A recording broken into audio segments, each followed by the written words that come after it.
Everyone, अस्सलाम वालेकुम। क्या हाल है आप सबके। मैं उम्मीद करती हूँ आप सब ठीक होंगे और बहुत बहुत मज़े में होंगे।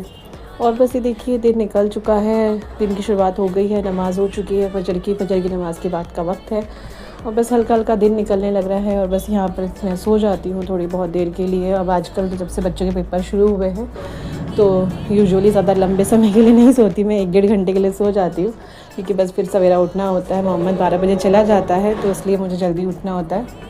उठने से पहले थोड़ी बहुत प्रिपरेशन भी करानी होती है। मोहम्मद की तो खैर मुझे नहीं करानी होती, मैं मोहम्मद को तो नहीं कराती हूँ, क्योंकि अभी तो बहुत छोटा है, अभी उसके क्या ही पेपर, उसको क्या समझ में आने वाला है। बट लेकिन हाँ, आयशा को कराती हूँ मैं, क्योंकि फिर मोहम्मद को छोड़ने जाती हूँ, उसके बाद आयशा का टाइम हो जाता है, तो फिर उसके बाद में प्रिपरेशन का वक्त नहीं मिलता है। तो बस जो भी कुछ तैयारी है थोड़ी बहुत पेपर से, मतलब नाश्ते से पहले हो जाए या नाश्ते के बाद में, जिस भी तरीके से बच्चे उठते हैं उसी तरीके से चीज़ें हो जाती हैं।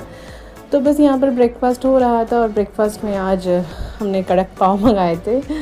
ये कड़क पाव है, इनको ना इनके ऊपर ना बटर लगाकर या जैम लगाकर खाओ ना तो बहुत अच्छा लगता है। और खाते हम लोग अक्सर ऐसे ना, या फिर दूध के साथ में या चाय के साथ में ऐसे डिप करके खाओ तो भी बहुत टेस्टी लगते हैं, मतलब अच्छे लगते हैं। तो बस आज कुछ बनाने का मूड था नहीं और बच्चों को तो कुछ भी नहीं खाना था। आयशा तो कहने लगी मम्मी बस मुझे दूध दे दो, मुझे और कुछ नहीं खाना है। तो मैंने कहा नहीं, ऐसे तो नहीं चलेगा, बिना कुछ खाए तो तुम नहीं जाओगे, क्योंकि आयशा तो 4 बजे आती, वैसे मोहम्मद तो फिर भी 1:30 तक आ जाता है। तो मैंने कहा नहीं, खाली दूध के साथ में तो मैं तुमको नहीं भेजूँगी। तो फिर मैंने अंडे बॉईल कर लिए थे और फिर ये मैंने अपने लिए मंगाए थे। एक्चुअली कड़क पाव ना मैंने अपने लिए मंगाए थे। तो फिर मैंने कहा चलो बच्चों को भी यही दे देती हूँ आज, बटर या जैम वगैरह लगा के, जो भी जैसे भी खाना तुम लोगों को पसंद हो वैसे तुम खा लेना। तो फिर इन लोगों ने दूध के साथ में ही पाव लिए थे, कड़क पाव ये दूध के साथ ही खाए थे। और कुछ कस्टर्ड एप्पल पड़े हुए थे तो मैंने कहा चलो ये भी खा लेते हैं, ये खा लेते। मोहम्मद को बहुत पसंद है कस्टर्ड एप्पल, तो बस मैंने कहा चलो ठीक है तुम ये खा लेना, और मुझे भी अच्छे लगते, तो मैंने कहा चलो इसी का आज ब्रेकफास्ट हो जाएगा। और बस उसके बाद फिर थोड़ी सी प्रिपरेशन करेंगे, क्योंकि आज आयशा का इंग्लिश का पेपर था। तो मैंने कहा चलो ठीक है, कई सारे चैप्टर थे उसको इंग्लिश में, तो मैंने कहा थोड़ा सा ग्रामर वगैरह का रिवीजन कर लेते हैं, तो जल्दी जल्दी ब्रेकफास्ट कर लो। तो बस यहाँ पर नाश्ता हो रहा था हमारा और मोहम्मद ने पूरा का पूरा पाव एक ही बार में डिप कर दिया, और वो इतना मतलब एकदम कड़क रहता है ना, और एकदम डालते एकदम सॉफ्ट हो गया दूध, क्योंकि थोड़ा सा हल्का सा गर्म था और पूरा दूध अब्जॉर्ब कर लिया ना उसने। और फिर बाद में वो पता नहीं क्या, हाँ जूते पहन कर बैठा हुआ था भाई साहब, इसको जूते का ना बड़ा ही चस्का लगा हुआ था। जब से जूते कल लेकर आई थी ना मैं, तब से इसने कल भी पूरा दिन ऐसे ही, रात भर ऐसे ही पहन कर बैठा रहता था कि नहीं बस मुझे पहनना ही है, मुझे पहनना ही है। फिर अभी भी इसने ये यहाँ पर पहन कर ही बैठा हुआ था। फिर लेकिन जब इसको खाने के लिए अनकंफर्टेबल होने लगा तो फिर कहने लगा पहले मैं जूते निकाल दूँ फिर मैं खाना खाऊंगा। मैंने कहा ठीक है चलो निकाल दो। तो बस यहाँ पर देखो, मोहम्मद नहा धोकर रेडी हो चुका था स्कूल जाने के लिए, और आज फाइनली इसको सॉक्स एंड शूज़ पहन के जाना था। तो बहुत ही ज़्यादा एक्साइटेड था कि मुझे जाना है आज सॉक्स और शूज़ के साथ में। तो कहने लगा मैं तो निकालूंगा नहीं मम्मी आने के बाद भी। और सच में आने के बाद भी इसने मुझे बहुत परेशान किया जूते निकालने के लिए, क्योंकि अभी तक तो चल गया था, क्योंकि पहने हुए नहीं थे, घर से बाहर नहीं गया था। बट आने के बाद मुझे काफ़ी मुश्किल हुई इसके साथ में, क्योंकि ये मान नहीं रहा था निकालने को। कहने लगा नहीं मम्मी मैं घर में पहनकर घूमूंगा। फिर कहने लगा अच्छा ठीक है सॉक्स पहन के घूम लेता। मैंने कहा बिल्कुल भी नहीं, क्योंकि बाहर इतनी धूप इतनी गर्मी हो रही है। मैंने कहा ज़रूरी नहीं तुम घर में भी सॉक्स पहन कर घूमो। तो बड़ी मुश्किल से इसने घर में भी सॉक्स निकाले फिर आने के बाद में। तो बस खैर यहाँ पर टाइम तो हो गया था मोहम्मद का, और बस यहाँ पर मोहम्मद रेडी था जाने के लिए। और आज मोहम्मद का भी आज इंग्लिश रिटन एग्ज़ाम था, और कल मतलब ओरल था उसका, आज रिटन एग्ज़ाम था इंग्लिश में। मुझे यही था, मैंने कहा पता नहीं क्या कर कर आएगा। छोटे सा बच्चा है, उसको क्या समझ में आएगा कि क्या लिखना है क्या नहीं लिखना है। बाकी जब रिज़ल्ट आएगा तब पता चलेगा ये क्या कर कर आया है। वैसे वो घर में हमने उसको कराया ना, उसको बहुत अच्छे से आ रहा था, कर रहा था। बट लेकिन पेपर देकर बच्चों को बिठा दो तो वो तो नहीं करता ना बच्चा, इतना सा बच्चा, उसको क्या समझ आएगा कि यहाँ क्या करना है वहाँ क्या करना है। तो बस यहाँ पर देखो, मैं मोहम्मद को तो छोड़कर आ गई थी, और मेरी बहुत ज़्यादा लेफ़्ट राइट हुई हुई है इस टाइम पर। मोहम्मद को छोड़कर आने के बाद मैंने आयशा को तैयार किया, उसके बाल वगैरह करे, और बस फिर यहाँ पर अब हम निकल पड़े आयशा के स्कूल। आज क्या पिछले कई दिनों से बहुत धूप है, बहुत ही कड़क वाली धूप है। तो मैंने कहा चलो बेटा आज तुम भी ग्लासेस लगाओ, आज हम भी ग्लासेस लगा के चलेंगे। बहुत धूप है, क्योंकि बाहर बिल्कुल ना ऐसे चक्कर आने जैसे लगता है चक्कर आ जाएंगे। सच में इतनी तेज़ धूप, इतनी कड़कती हुई धूप निकली हुई है बाहर। तो बस हम लोग निकल चुके थे आयशा के स्कूल जाने के लिए, और इस वक्त हालत बहुत ज़्यादा टाइट हो ही रहती है। सच में। क्योंकि यहाँ से जब मैं आयशा को छोड़ने जाती हूँ, फिर जब मैं वहाँ से आती हूँ, आते वक्त मैं मोहम्मद को लेकर आती हूँ, तो हालत बहुत टाइट हुई हुई है सच में ना। मैं 12 बजे से निकलती हूँ घर से मतलब, और ऑलमोस्ट पौने 2 बजे के आसपास मैं घर आती हूँ। मतलब पूरे 2 घंटे के करीब मुझे बाहर ही भटकना होता है, और वो भी ऐसी कड़कती हुई धूप में, तो बस मेरी हालत पंचर हो जाती है इस टाइम पर। ये बहुत टिपिकल टाइम हुआ है मेरे लिए। तो बस, लेकिन खैर कोई नहीं।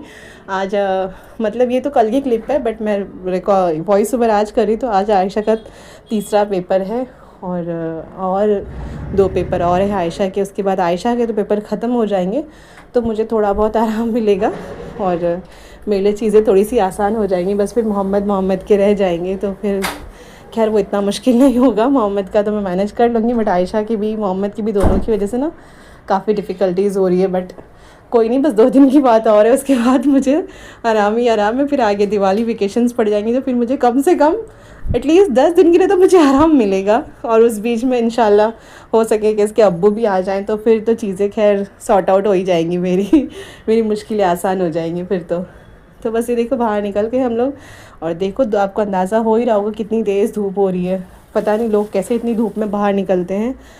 बहुत ही तेज़ धूप है सच में। और पता नहीं यहाँ आजकल कई दिनों से क्या हो रहा है, 3-4 दिनों से ऐसा हो रहा है ना, यहाँ पर काम चालू है। और आज तो बिल्कुल हमारी बिल्डिंग के नीचे से भी खोदने लगे हैं, यहाँ पर भी शुरू हो गया है। पता नहीं क्या बना रहे हैं ये लोग। तो बस यहाँ पर यही है। चलिए आपसे मिलती हूँ आयशा के स्कूल में।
और बस ये देखिए हम लोग यहाँ पर स्कूल पहुँच चुके हैं, और ये देखिए यहाँ का नज़ारा देखिए।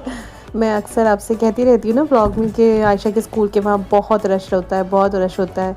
इसी वजह से मैं वहाँ की वीडियोस नहीं बनाती, क्योंकि बहुत ही पब्लिक होती है। और ये देखिए ऐसी ही रश रहता है आयशा के स्कूल के पास ना, हमेशा अक्सर ऐसा ही रश होता है, और बहुत ट्रैफिक भी होता है, बच्चे भी इतने आ रहे जा रहे होते हैं। और ये वाला टाइम तो बहुत ही ज़्यादा रश होता है जिस टाइम पर, मतलब ये आफ्टरनून जब आयशा जा रही होती, मतलब इस वक्त तो बहुत रश होता है, क्योंकि ना मॉर्निंग सेशन भी इस वक्त छूट रहा होता है, और जो आफ्टरनून सेशन है वो इस टाइम पर जा रहा होता है ना। तो दोनों टाइम के बच्चे आ रहे जा रहे होते हैं ना, तो काफ़ी रश हो जाता है। पेरेंट्स होते हैं, बच्चे होते हैं, और ये बहुत मेन रोड है ना, तो मेन रोड पर, हाँ तो मैं कह रही थी ये मेन रोड यहाँ पर ना गाड़ियाँ भी बहुत आती हैं, खूब गाड़ियाँ आती जाती ना, तो इस वक्त बहुत रश हो रहा होता है। और आज तो फिर भी लकीली थोड़ा सा कम था, मतलब हमेशा के अकॉर्डिंग ना। फिर किसी दिन दिखाऊंगी मैं आपको, वहाँ पर बहुत रश होता है उस दिन की क्लिप दिखाऊंगी, तो बहुत रश होता है। आज तो लकीली फिर भी, मतलब आज हम लोग थोड़ा सा असल में पहले पहुँच गए थे, तो इसलिए आज थोड़ा सा रश कम मिला। वरना यहाँ पर जो गेट है ना, यहाँ पर इतनी स्पेस हो ये तो हो ही नहीं सकता। अभी बच्चे बस निकलने शुरू हुए हैं, इसलिए इतनी कम रश था इस वक्त, इतना ज़्यादा रश नहीं था। आज हम लोग टाइम से पहुँच गए थे, वरना एकदम ऑन टाइम अगर पहुँचो ना तो फिर बहुत रश मिलता है, बहुत ही ज़्यादा, सच में चलने की भी जगह नहीं होती। और बस देखो मैं वहाँ से आयशा को छोड़ने के बाद में फिर जब मैं आई थी, आते वक्त मोहम्मद को लेती हुई आई, क्योंकि मोहम्मद का टाइम हो चुका था। तो बस यहाँ पर मोहम्मद को लेकर आ गई थी मैं घर पर। और ये देखो मोहम्मद की हरकतें। मोहम्मद घर पे आते ही उसने मेरे ग्लासेस उठा लिए, कहने लगा मम्मी मैं पहन लूँ। मैंने कहा चलो पहन लो। और ये देखो आने के बाद में मैं जब गई थी तभी कमरा ऐसे ही छोड़कर चली गई थी। ये तो खैर मैंने आने के बाद बुरखा निकाला था, ये मेरा बुरखा था। और मैं इन लोगों को बच्चों को पढ़ा रही थी तो इनकी किताबें वगैरह ऐसे ही फैली हुई थी और बस हम लोग ऐसे ही चले गए थे। मैंने कहा आने के बाद समेटूंगी, अभी इस वक्त टाइम नहीं है बिल्कुल भी, तो इसलिए कमरा मैं ऐसे ही छोड़कर चली गई थी। सच में ना सुबह के टाइम पर बहुत भाग दौड़ हुई रहती है। तो बस ये देखो यहाँ पर अभी भी ये यही ज़िद कर रहा था, मम्मी मैं सॉक्स पहन के रखूँ, सॉक्स नहीं निकालूंगा। इसको पता नहीं क्या चस्का लगा हुआ है सॉक्स और शूज़ का। तो बस यहाँ पर देखो आने के बाद मेरे लंच बन रहा था। आजकल खाना वगैरह मम्मी बना रही है क्योंकि मेरे पास टाइम होता नहीं, तो मम्मी ने कहा कि तुम खाने वाने की टेंशन मत लो, खाना मैं अपने आप देख लिया करूँगी, तुम बच्चों की तरफ ध्यान दो, बच्चों की पढ़ाई और पेपर वगैरह देखो, बाकी खाने का मैं कर लूँगी। मम्मी से भी ज़्यादा देर खड़े होने होता नहीं, असल में उनके भी घुटने में प्रॉब्लम वगैरह है तो ज़्यादा देर खड़े नहीं हो पाती, बट लेकिन अभी फ़िलहाल खैर वो मुझे हेल्प कर रही हैं क्योंकि मुझे बहुत मेरे पास वक्त नहीं होता दोनों बच्चों की वजह से। तो बस आजकल ना रूटीन ऐसा ही हुआ है, तो खाना वगैरह आजकल मैं नहीं बना रही हूँ, इसलिए मैं कुछ रेसिपीज़ वगैरह भी नहीं बना पा रही हूँ। आजकल खाना वगैरह जो भी कुछ है वो सब मम्मी बना रही है, दोनों टाइम का, असल में दोनों ही टाइम का वो बना रही है। और बस मेरा टाइमिंग बच्चों के साथ में ही निकल जाता है। मैं आयशा को लेकर आने के बाद में खाना खाते हम लोग 4 बज जाते, मतलब हम लोग मोहम्मद को तो मैं पहले खिला देती हूँ अक्सर, नहीं तो कभी कभार हम लोग साथ में ही खाते हैं अगर उसको नहीं खाना होता है। तो फिर 4 बजे के बाद हम लोग खाना खाते हैं, 5 बजे फिर आयशा ट्यूशन जाती है, फिर असर की नमाज़ अदा करो, असर की नमाज़ अदा करके जब तक थोड़ी बहुत देर कुरान शरीफ वगैरह पढ़ो तो फिर मगरिब हो जाती है। वक्त ऐसे ख़त्म होता है ना कि सच में पता नहीं लगता। तो बस यहाँ पर देखो आयशा भी आ चुकी थी और बस यहाँ मैंने आयशा को खाना दिया। मैंने कहा तुम बैठो, मैं गरम गरम रोटी डाल के लेकर आती हूँ जब तक तुम खाओ। और हमने भी नहीं खाया था, मैंने कहा पहले तुम खा लो, फिर बाद में मैं अपनी और मोहम्मद की रोटी डाल लेती हूँ, हम तब खा लेंगे। वैसे तो मोहम्मद ने थोड़ा बहुत खाना खा लिया था अब्बू के साथ में, तो मैंने कहा चलो ठीक है, अगर उसको खाना होगा थोड़ा बहुत और मेरे साथ में खा लेगा। तो बस यहाँ पर मैंने आयशा को तो खाना दे दिया था, बस अभी मेरा और मोहम्मद का खाना बाकी था। तो बस मैंने कहा चलो ठीक है तुम खाओ। और सच में ना जब कई दिन मतलब हमेशा ही अक्सर अपने हाथ का खाना खा रहे होते हैं और फिर किसी और के हाथ का खाना खाओ ना तो काफ़ी मज़े का लगता है, मुझे तो ऐसे ही लगता है। तो बस और सच में वाकई में आज ना चिकन का सालन बहुत अच्छा बनाया था, मम्मी ने बहुत अच्छा बनाया था, बहुत टेस्टी बनाया था सालन। और बहुत बहुत वक्त से मैं ही खाना बना रही थी तो मुझे किसी और के हाथ का खाने का भी टेस्ट मिला, और खासकर मम्मी के हाथ का हो तो वो बहुत अलग बात होती है। गिर गए ना तुम, लगी ना तुम्हारे को? हाँ हाँ लगी है, दिखाओ इधर, दिखाओ इधर, दिखाओ पैर दिखाओ, लगी तो नहीं?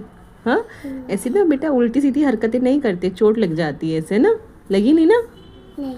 देखो ये लड़का ना मोहम्मद अब इस वक्त यहाँ पर एक पैर बेड के ऊपर और एक पैर अलमारी के ऊपर लगा के पता नहीं क्या कर रहा था। सरा सा पैर लग गया लेकिन शायद उसका नीचे। हाँ चोट लगी तुम्हारे को? नहीं लगी? अच्छा यहाँ हो, आज तो तुमने कुछ बोला भी नहीं। हेलो गाइस, तुम्हारे चैनल आज हमारा ये ब्रेकफास्ट हो रहा है। ये ब्रेकफास्ट हो रहा है, ये लंच था हमारा। हेलो गाइस, तुम्हारे चैनल आज हमारा ये लंच हो रहा है और मैंने एक अब्बू के साथ खा लिया था, लेकिन अब्बू नहीं, वो तुम्हारे तो नानू है ना, अब्बू तो मम्मी के हुए। और सब हम लोग ने खा लिया। बाय बाय, अल्लाह हाफिज़। मेरी वीडियो को लाइक करना, मम्मा की वीडियो को सब्सक्राइब करना। तो बस ये देखो भाग गया खाना खा के लड़के ने, इसने बस ऐसे ही खाया। और ये देखो मैंने सुबह ब्रेकफास्ट में जो कड़क पाव मंगाए थे ना, ये यहाँ पर रखे हुए थे, तो मैंने कहा चलो आज वो लंच पे थोड़े बहुत वो खाए जाए। मोहम्मद गिर जाओगे बेटा, चोट लग जाएगी, नीचे उतरो। और बस मोहम्मद की हरकतें नहीं बंद हो रही। और ये देखो ये भी मोहम्मद ही है, यहाँ पर भी इसकी आवाज़ें सुनो, इतनी बातें बनाता था ना ये लड़का, छोटा सा बहुत बातें बनाता था सच में, ज़रा देखता था इतना खुश हो जाता था। मोहम्मद देखो कौन है ये? मैं बकरी? मोहम्मद कितना क्यूट लग रहा है मोहम्मद, सच में बहुत क्यूट लग रहा है। मैंने सच में ना आयशा के टाइम पर मैंने अपना मदरहुड इन्जॉय नहीं किया सच, because Ayesha was my first child, तो मैं उसकी वो टाइम पर ना बिल्कुल भी कुछ भी इन्जॉय नहीं कर पाई थी। मतलब मुझे कुछ एक्सपीरियंस नहीं था, कुछ भी नहीं था। तो आयशा के टाइम में मुझे सच में कुछ नहीं पता था कि क्या किस तरीके से चीज़ें करनी है, क्या नहीं करना है। तो वो टाइमिंग मतलब बस मेरा कुछ चीज़ें सीखने समझने में थोड़ा सा स्ट्रगल टाइम निकल गया वो मेरा आयशा के वक्त में, जब आयशा छोटी थी। तो वो चीज़ उस वक्त मुझे चीज़ें कुछ भी नहीं पता थी। बट लेकिन मोहम्मद के टाइम पर, मतलब फिर आयशा के 4 साल बाद मोहम्मद हुआ था ना, तो उस वक्त काफ़ी कुछ नॉलेज हो गई थी। ऑब्वियस ही बात है, आयशा को ये साथ में करते करते मुझे बहुत सारी चीज़ें सीखने मिली, बहुत सारी चीज़ों का पता चला। तो सच में ही मैंने मोहम्मद के वक्त में अपना मदरहुड बहुत अच्छे से एंजॉय किया, बहुत ही अच्छे से। और मुझे सच में ये वाला टाइम ना मुझे बहुत याद आता है। मैं सच में ना बहुत, मेरे पास मोहम्मद की बहुत सारी क्लिप ऐसी छोटी छोटी, आयशा की टाइम की भी है लेकिन मोहम्मद के वक्त की बहुत सारी हैं। तो मैं उनको देखती ना, मुझे आज भी मुझे बिल्कुल एग्जैक्टली मुझे ऐसा लगता है कि मैं उसी वक्त में पहुंच गई हूँ। अभी भी जब मैंने ये क्लिप डाली ना, मैं ये क्लिप देख रही थी ना, तो मुझे फिर से वही सब कुछ याद आ गया। सच में ना ये दिन मुझे याद है और ये बहुत अच्छे बहुत खूबसूरत दिन बिताए हैं मैंने ये सच में। मतलब एज अ मदर मुझे अपने बच्चों में सबसे अच्छी, मतलब अगर मैं अपना टाइमिंग को याद करूँ एज अ मदर दोनों बच्चों के हिसाब से, तो मुझे ये वाला टाइमिंग बहुत ज़्यादा मेरा यादगार है, मेमोरेबल है। मतलब मैं इन चीज़ इस वक्त को नहीं भूल सकती। शुरुआत के 6 महीने मोहम्मद जब हुआ था, क्योंकि मुझे बहुत अच्छे से हैंडल करने आ गया था असल में ना मोहम्मद को बहुत ही अच्छे से। मतलब मैंने ये वाला टाइमिंग मैंने बहुत अच्छा बिताया सच में। और मतलब मुझे सारी चीज़ें करने आती थी मोहम्मद के वक्त पर। आयशा के टाइम पे तो मुझे बहुत परेशानी हुई, मुझे बहुत चीज़ों को पता ही नहीं था कि कैसे करना है, कैसे बच्चों की देख रेख करनी है, कुछ भी नहीं पता था।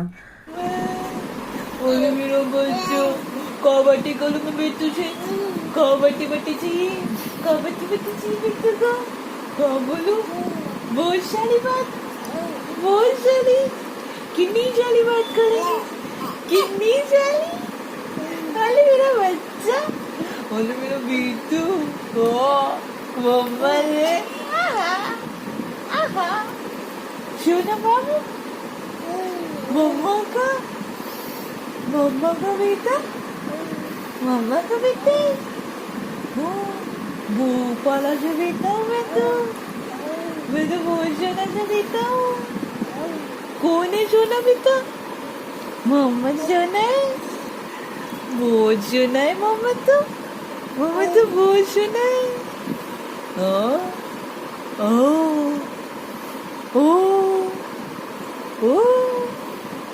ओ बेटू ओ बेटू आप डल गया बितू डल गया बितू डल गया बितू डल गया। तो बस देखी ना आपने मोहम्मद की क्लिप, आप बताना आपको कैसी लगी। मोहम्मद, छोटा सा मोहम्मद आपको कितना प्यारा लगा। और सच में मैंने बहुत इन्जॉय किया मोहम्मद के वक्त को। तो बस यहाँ पर डिनर हो रहा था, डिनर का टाइम हो गया, तो यहाँ पर हम डिनर के लिए बैठ गए थे। और डिनर में आज चिकन का सालन था, रोटी चावल। तो बस यही था आज का ना मेरा ब्लॉग, यही था। आप बताना आपको मेरी वीडियोस कैसी लगी, अच्छी लगी हो तो लाइक शेयर एंड सब्सक्राइब ज़रूर करें। और स्पेशली मोहम्मद वाला पार्ट आपको कैसा लगा, आप लोग मुझे बता सकते हो कमेंट करके। आपको कैसे लगा, आप लोग अपनी मदरहुड के बारे में कुछ आप बोलना चाहें तो आप मुझे कमेंट कर सकते हो, बता सकते हो, अपना एक्सपीरियंस मेरे साथ शेयर कर सकते हो। मुझे अच्छा लगेगा अगर आप लोग बताओगे तो बस यहाँ पर देखिए हम लोग खाना खा लेते हैं। इंशाल्लाह आपसे मैं फिर मिलूँगी एक और नए ब्लॉग के साथ में। तब तक अपना ढेर सारा ख्याल रखें, अपने आसपास के लोगों का ख्याल रखें, अपने फैमिली का ख्याल रखें और मुझे अपनी दुआओं में याद रखें। इंशाल्लाह आपसे फिर मिलूँगी, तब तक के लिए अल्लाह हाफिज़। मोहम्मद अल्लाह हाफिज़ बोल दो। अल्लाह हाफिज़। बोलो मेरी वीडियो को लाइक करना, मेरी वीडियो को लाइक करना, शेयर करना, चैनल को सब्सक्राइब करना। ओके, अल्लाह हाफिज़।